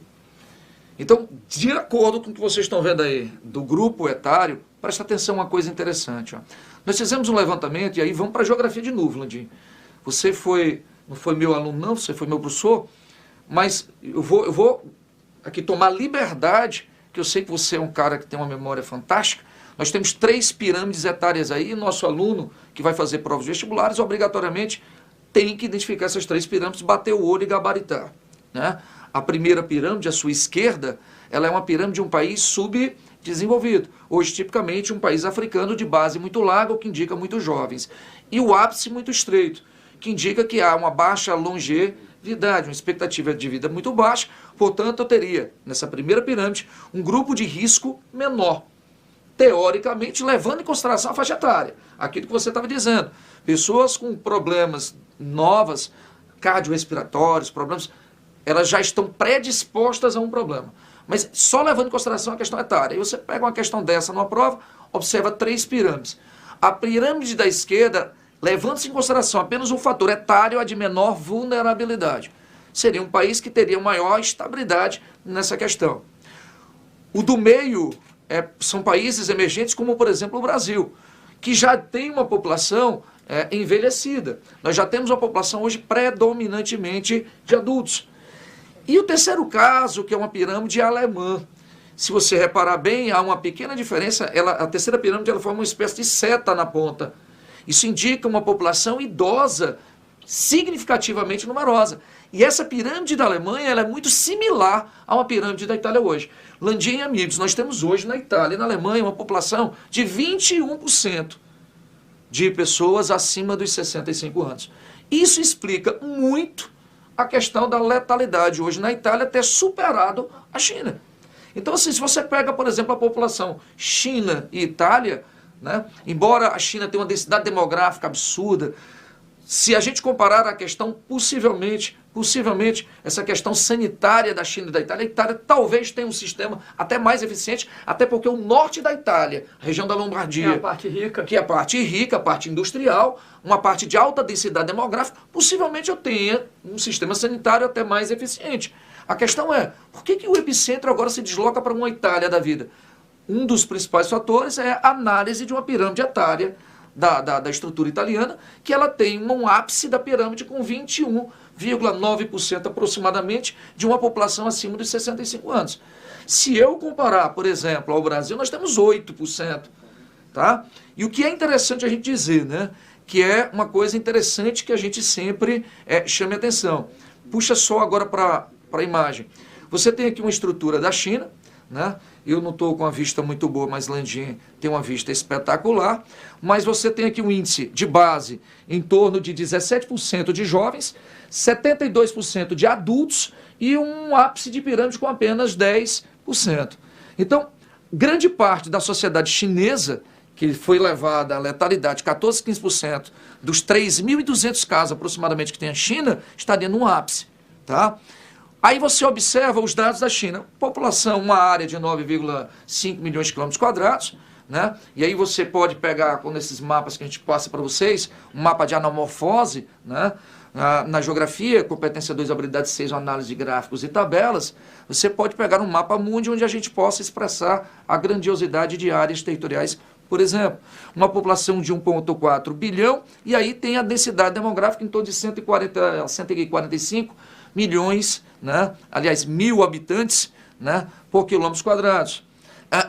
Aí nós temos uma Europa da vida, 746 milhões de pessoas aproximadamente, vivem em uma Europa como um todo. E aí você tem uma base em torno de 15% de jovens, você tem 65% de adultos e 19,3%, 19,9% de velhos. Quase o dobro, tá? Né? Quase o dobro da China. O dobro praticamente da China. Então isso indica um risco maior a uma população europeia, se a gente levar em consideração o aspecto de faixas etárias.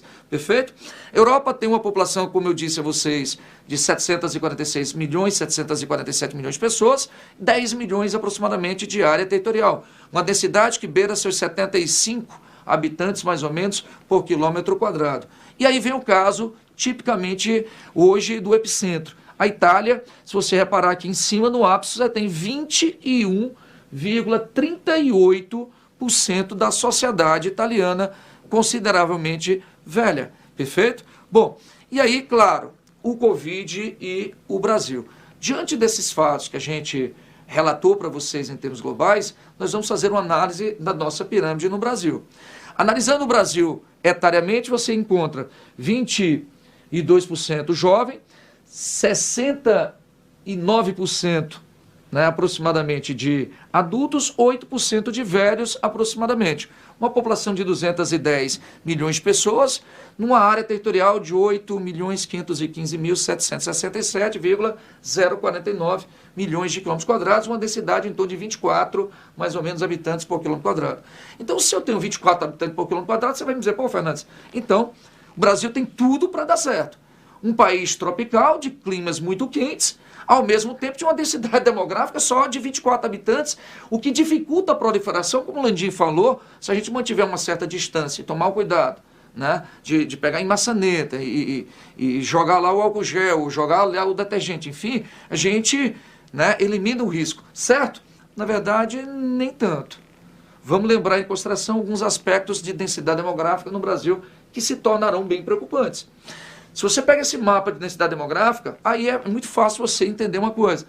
Fernandes, quais são as regiões mais suscetíveis a um processo de epidemias, de quadro epidêmico no Brasil? O Sudeste e o Sul, analisando-se as densidades demográficas, que você pega, por exemplo, do Sudeste do Brasil, uma densidade demográfica maior do que eu tenho hoje na Europa. Está claro agora aí? Olha que a gente está levando em consideração só a densidade demográfica, né, Landim? Se a gente levar em consideração o quadro, por exemplo, climático, nós vamos encontrar algumas semelhanças. A região sudeste, em particular, entrando agora nesse período de outono e inverno, né, nós temos uma pluviosidade em virtude das massas que vêm do Atlântico, que geram chuvas, onde as temperaturas irão cair e o quadro de proliferação do Covid potencialmente pode aumentar. E aí a gente tem uma densidade demográfica maior do que eu tenho na Europa. E eu estou levando em consideração só o quê? Fatores de densidades demográficas e questões edafoclimáticas. A gente nem discutiu ainda a questão social. Repare aí, o Nordeste repare o Norte, com densidades demográficas bem aquém da região centro-sul do país.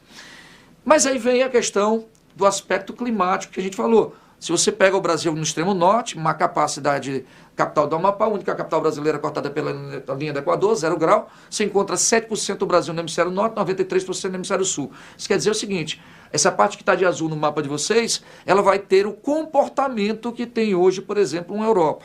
Ou seja, eles estão saindo, né, hoje do inverno e entrarão na primavera nessa parte de faixa azul.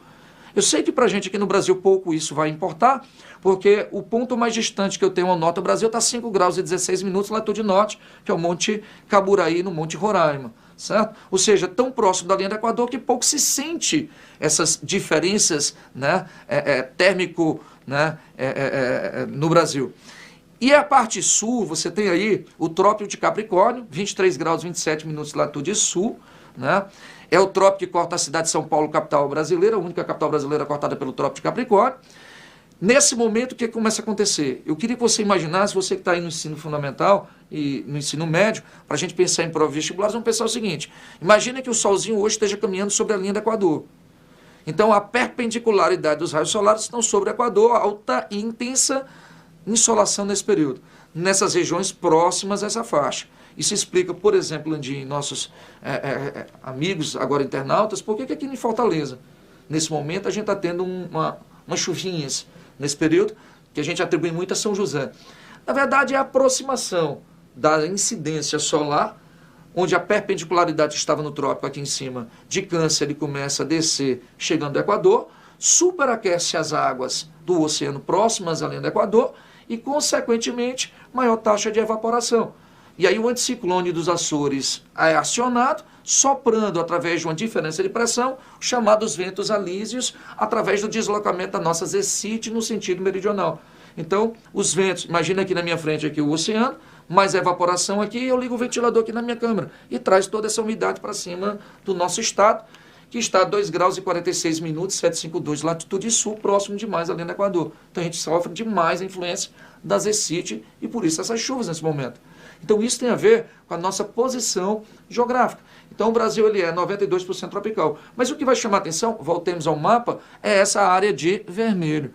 Essa área de vermelho é a zona temperada do sul, representa 8% da área do território brasileiro. E nessa área chamada temperada do sul, aí é onde o bicho vai pegar.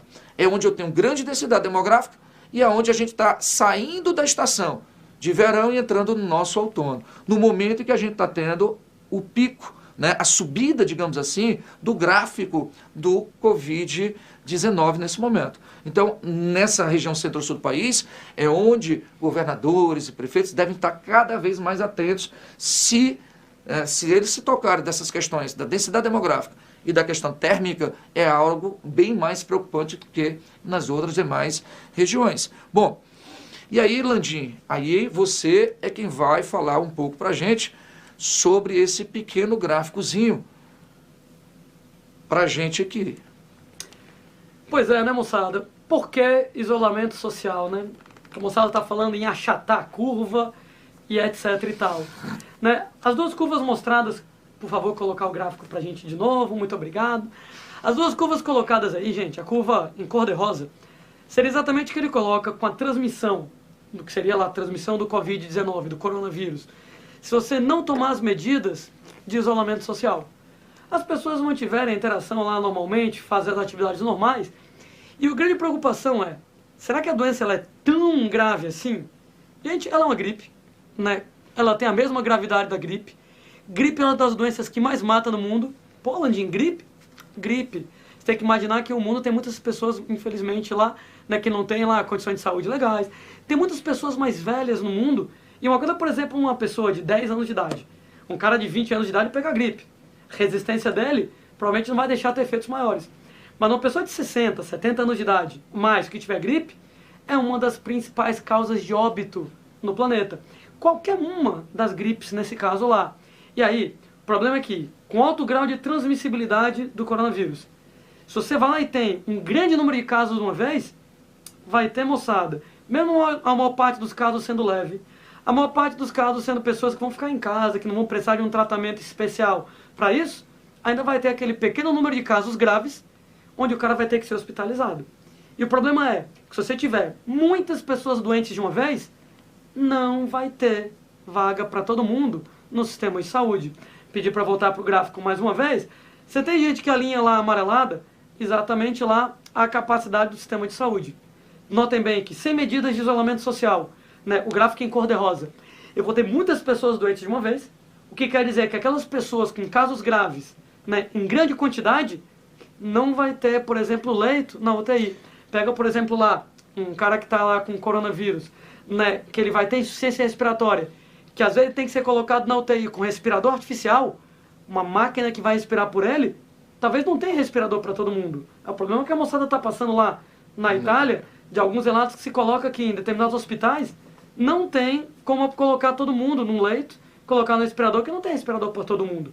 Então a ideia do isolamento social, e aí, hashtag fique em casa, né, faça lá a sua parte, é exatamente tentar evitar que o número de casos suba tão rápido, a curva azul, né, achatar a curva, uma curva onde você tem lá um aumento mais gradativo, de modo que você não vai passar o número de casos graves, onde o cara tem que ser internado, não vai passar da capacidade que o sistema de saúde tem de aguentar.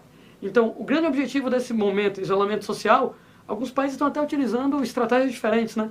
Você pega, por exemplo, lá, Holanda, né? Estão trabalhando com o que eles chamam lá de imunidade de grupo, né? Uma ideia que, sei lá, talvez seja mais arriscada.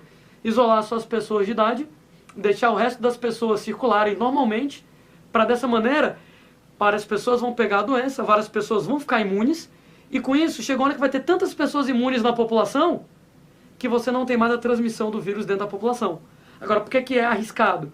Porque se de repente essa grande quantidade de pessoas que pegam a doença ao mesmo tempo, um grande número, começa a ter formas graves, será que o sistema de saúde vai ter como aguentar tudo isso?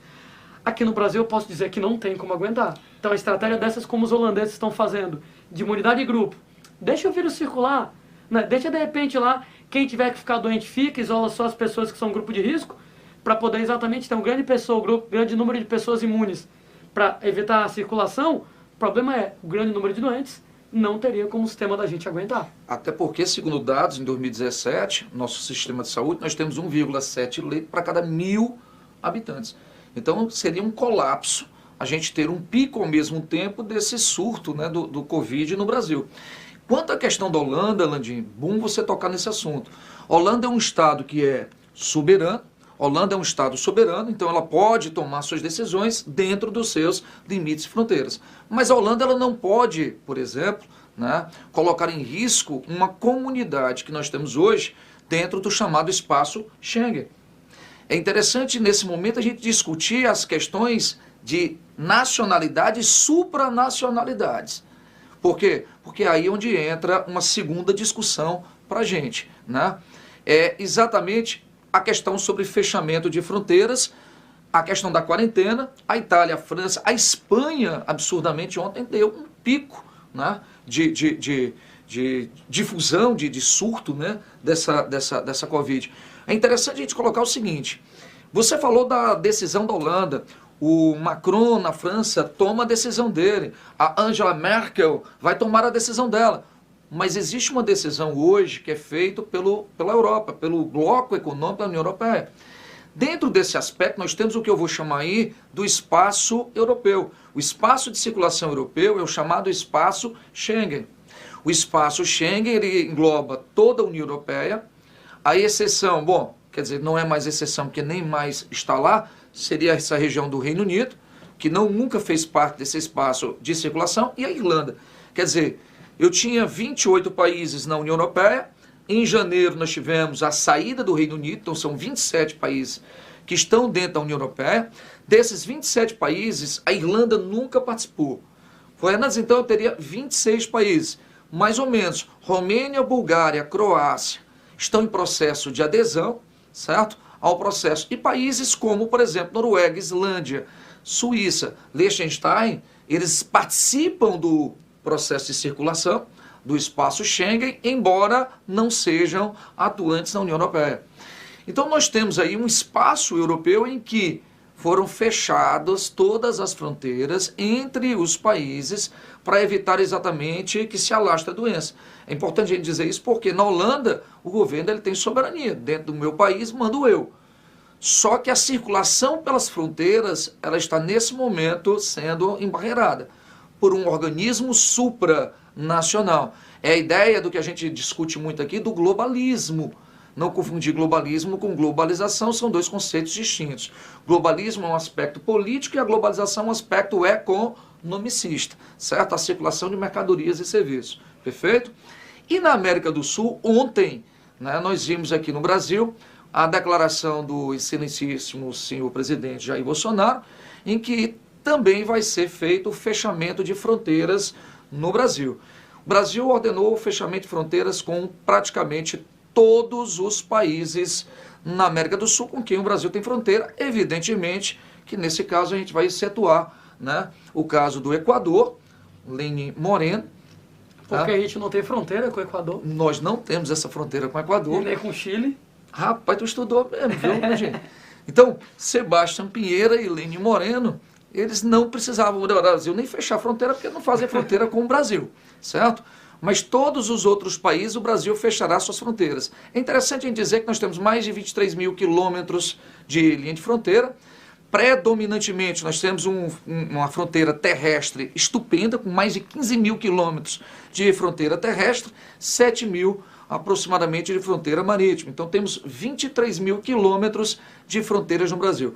A fronteira terrestre brasileira, principalmente na região norte, ela é extremamente complicada, de extrema porosidade, em virtude da alta densidade da floresta amazônica, que dificulta, inclusive, o sistema de vigilância aérea por satélite na nossa linha de fronteiras.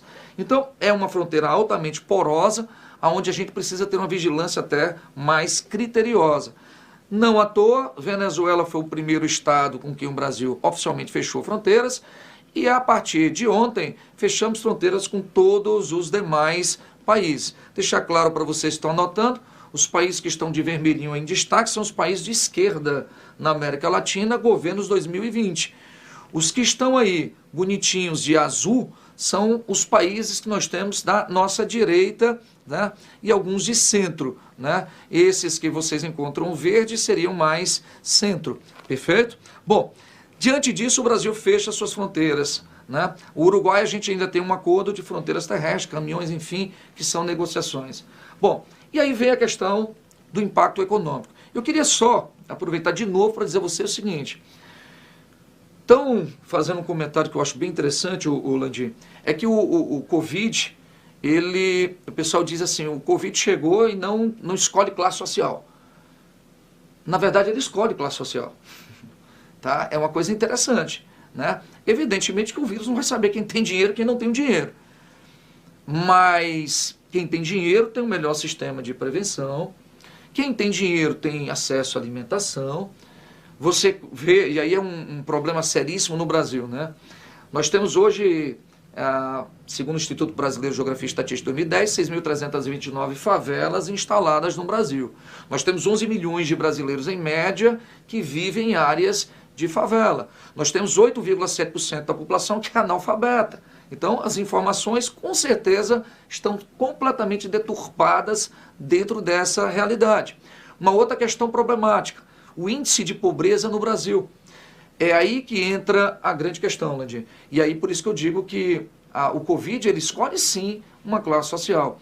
Pessoas que moram sem teto, que moram nas ruas. As pessoas de baixa renda, por exemplo, são as mais vulneráveis. E aí, dois fatos que são interessantes para a gente colocar isso em panos limpos, digamos assim. A questão da alimentação. Aí você coloca e decreta o fechamento de escolas no Brasil, que é uma medida, evidentemente, que ninguém está questionando. A gente acabou de ver que precisamos achatar essa curva. Mas vamos entender a realidade, por exemplo, de um garoto de favela, que muitas vezes ele tem a única refeição do dia de forma eficiente dentro de uma escola, de uma creche. E a gente fecha tudo isso. E aí a minha pergunta é, e essas crianças e a alimentação delas? Porque isso vai afetar exatamente a vulnerabilidade dela para o corona. Embora a letalidade na classe baixa seja menor. Mas, como a gente acabou de dizer, mesmo eu estando dentro de uma faixa com menos risco, se eu tiver qualquer doença pré-existente e não estiver bem alimentado, eu potencializo tudo isso. Não é isso, Landim? Com certeza. Concorda comigo? Então, o primeiro fator é essa questão social, que é fundamental a gente levar em consideração. E aí vem um alerta à nossa autoridade. E a segunda é, a Organização Mundial de Saúde demorou um bocadinho para soltar o alerta de pandemia. A questão é, por que essa demora em soltar esse alerta? Né? Acredito eu que soltar o alerta pandêmico é algo extremamente, eu diria para você que seria extremamente perturbador para a sociedade, porque gera um pânico. E não é muito difícil a gente encontrar, já que, por exemplo, em Fortaleza, e com certeza em muitas das cidades de vocês, pessoas desesperadas correndo a um supermercado, consumindo máscaras e álcool em gel em quantidade, e começa a faltar para aquelas pessoas com maior vulnerabilidade social. É uma coisa importante, porque ao contrário de que muitos países a gente vê, a questão da educação do brasileiro, a questão cultural, pesa negativamente nesse aspecto. Enquanto lá fora o empresário contribui, certo? O comerciante contribui com as classes menos favorecidas, aqui no Brasil as pessoas se aproveitam da situação, da lei da oferta e da procura, para extorquir a sociedade no momento exatamente de vulnerabilidade. Então quem mais sofre? Se eu tiver 1 quilo de arroz, se eu tiver o dinheiro para comprar um arroz, eu levo. Se ele for R$100 o quilo do arroz, você, se tiver ali, tiver uma passando fome, você vai comprar. E as pessoas que não têm acesso a isso. Então a vulnerabilidade social, ela é fundamental para a gente pensar nesse momento. Perfeito? Uma segunda questão é a crise econômica que é generalizada e deflagrada em todos os setores da sociedade e, em particular, o Cisteiro já puxa lá para o material. O material aqui, ele já vai direto ao ponto sistema aéreo global. Segundo as informações, as companhias já estão com gravíssimos problemas, né? O turismo ele está parado, o setor de serviço, e as viagens praticamente interrompidas, né? O fato é que, se nada mudar, dentro de um sistema de 1 mês, 2 meses, nós teremos um colapso das grandes empresas aéreas que solicitam uma ajuda de auxílio aos estados em torno de 200 bilhões de dólares para que elas consigam sobreviver. E aí um detalhe, muitas, e aí olha só o impacto, deram férias coletivas, evidentemente. Ou eu demito ou dou férias coletivas. E foram dadas férias coletivas. Aí você me pergunta, bom, Fernandes, então o pessoal está de férias, não estão tendo prejuízo, e as pessoas que estão de férias não estão de férias porque não vão poder circular. A quarentena. Se elas não podem circular e que a ordem dos estados é a contenção para evitar, né, aquela curva, o que acontece? O varejo para. Não podem consumir. Não podem consumir. Então a minha economia nesse momento ela se encontra completamente parada. E aí eu vou para o caso da China. Vamos voltar para a China, onde tudo começou. É interessante a gente discutir a economia chinesa para o seguinte: a previsão inicial da economia chinesa é que ela iria crescer 6% no ano 2020. Num segundo momento, em meados de fevereiro, a economia foi achatada para 5,6%, 5,5%. Mas se você pegar aqui a Goldman, ela vai fazer uma previsão mais baixa ainda, em torno de 3% apenas o crescimento da economia. Aí você vai dizer, pô, Fernandes, mas a China tem uma economia de 14,1 trilhões de dólares, a segunda maior economia do mundo. Ela vai crescer 3%, ela vai deixar de crescer os 3% que era de previsão. Ou seja, está bem. Não, na verdade. Se eu deixo de crescer 3% de uma economia de 14,1 trilhões de dólares, eu estou perdendo quase 400 bilhões. Que é PIB, por exemplo, se você juntar aqui 4, 5, 6 países da América do Sul, não dão esses 400 bilhões. E eu estou falando apenas de quem? Da China. Se você reparar, voltemos ao quadro, o desemprego na China já chega aí à casa dos seus 6%, mais ou menos. Perfeito? 6,2%, é. Então, dentro desse aspecto, 6,2% do desemprego da China. Esse é o pior índice desde os anos 90. Nós já temos uma defasagem na produção industrial, nós temos uma defasagem na questão exatamente de investimentos. Na questão industrial, eu queria fazer uma pequena observação. É o país hoje que mais manufatura no planeta. Então, uma crise na indústria da China, ela vai potencializar, Landim, uma crise, por exemplo, no Brasil. As pessoas não estão fazendo os links ainda que são devidos. Por exemplo, quem é o principal parceiro comercial do Brasil de exportação? 26% de tudo que o Brasil exporta para quem? Para a China. O que tanto o Brasil exporta? Soja, ferro e petróleo. 15% do valor da balança comercial do Brasil é soja, 9,9% é o ferro, hematitas, magnetitas, etaberitas, sideritas e apirita, particularmente aonde? No quadrilátero ferrífero, na Serra dos Carajás e no Urucum. E nós temos a produção de petróleo, embora um petróleo de baixa qualidade, mas um petróleo que a gente, em 8,4% a gente exporta. E quem compra? A China. Mas se a China não está produzindo, ela não vai precisar comprar. Concorda comigo? Então, se ela não está produzindo, ela não compra. Se ela não compra, eu não vendo. Se eu não vendo, minha balança comercial ela começa a pesar negativamente. Isso é um primeiro fator que explica, por exemplo, uma maior fuga de dólares do Brasil nesse momento. A gente mantém uma importação, não o mesmo nível, evidentemente, vamos já tocar no assunto, mas a gente reduz muito bruscamente as exportações. O segundo ponto, indiretamente a minha indústria no Brasil também é afetada, aliás, diretamente. Companhias celulares no Brasil estão parando de produzir porque componentes que a China produzia para o Brasil não estão sendo mais enviadas. Ou seja, nós estamos tendo uma perda de produção industrial. O PIB industrial brasileiro deve decair.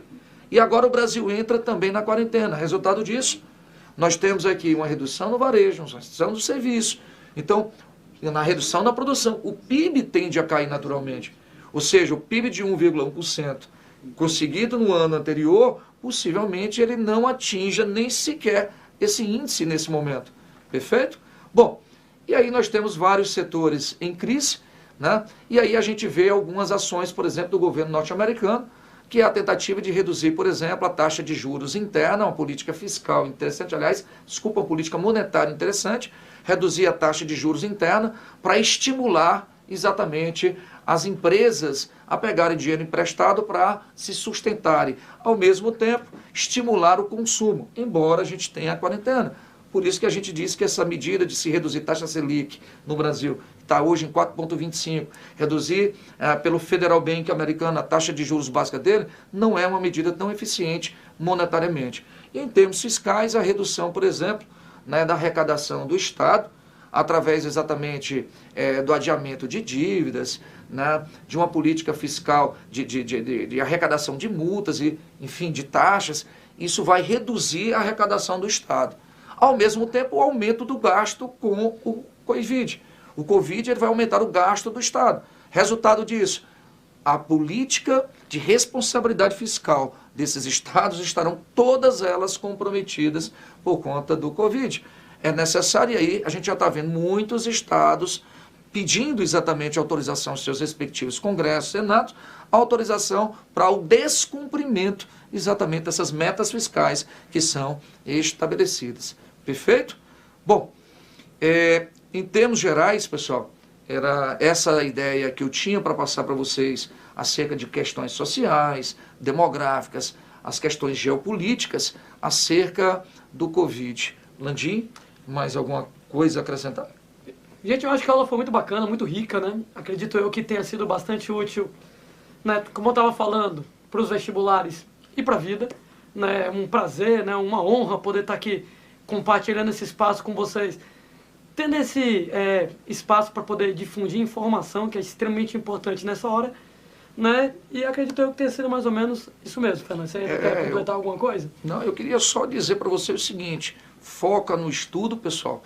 Esse período de quarentena não é férias, vamos focar em manter uma rotina diária de estudos, né? Busquem materiais, busquem lá no meu Instagram, né? Fernandes Epitácio _, né? Landim, qual é o seu Instagram? Só para a gente manter esses meninos...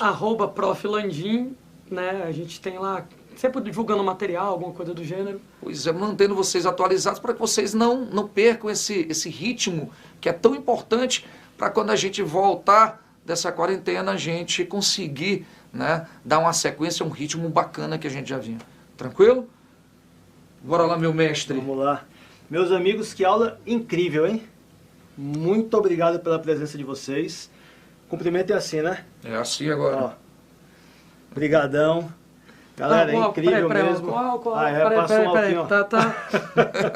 Já passa aqui no meu cotovelo que eu... Boa. Peraí, tudo bem. Galera, incrível mesmo a presença de vocês aqui. Acho que pra mim o que mais ficou foi a densidade, a quantidade de conteúdo aí, de informação que a gente consegue trazer para essa galera aí. E o vídeo vai ficar disponível aí para quem puder assistir, indiquem, revisem, né? Acho que esse conteúdo aí tá incrível, né? Importante. É importante até que vocês pausem bastante se estiver assistindo, que o Landim fala muito rápido. Boa. Fernandes fala demais. Boa. E aí, galera, lembra daquelas 5 dicas do começo que a gente trouxe para vocês? Então, organizem o horário de estudos, reservem um espaço para isso, tomem notas, acho que isso vai ser muito relevante. Evitem distrações, tá? E principalmente equilíbrio aí nesse momento, beleza? Vou dar só mais alguns recadinhos rápido aqui, mais 1 minuto. Gente, para o pessoal aí do ensino fundamental, a partir de segunda-feira aí no nosso canal do YouTube já vai começar as nossas transmissões ao vivo, tá? Então a partir das 8 horas da manhã, aula ao vivo aí para todo mundo do ensino fundamental, beleza? Então acompanhe a gente lá, tá? O pessoal do ensino médio também começa segunda-feira, tá? A partir das 14 horas da tarde, vamos ter também uma programação incrível de aula, então todo mundo aí vai ser contemplado, ensino fundamental, anos finais, ensino médio, tá? Uma sequência de aulas aí com professores incríveis, porém, lá na segunda vai ser uma dinâmica um pouquinho diferente, né? Nós vamos estar numa sala de aula, com uma lousa, tá? E o professor vai ter total liberdade para escrever no quadro, falar, voltar, tá? Não que esse modelo aqui não tenha sido incrível, né? Mas pra gente matar a saudade dessa galera aí da sala de aula, a gente vai fazer a filmagem diretamente das salas de aula, beleza?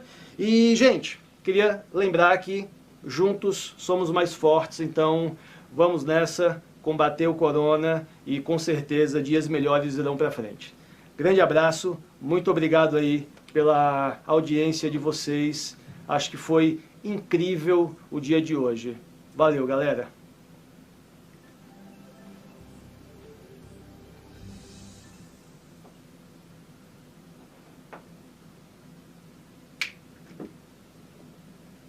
Beleza, Adriano?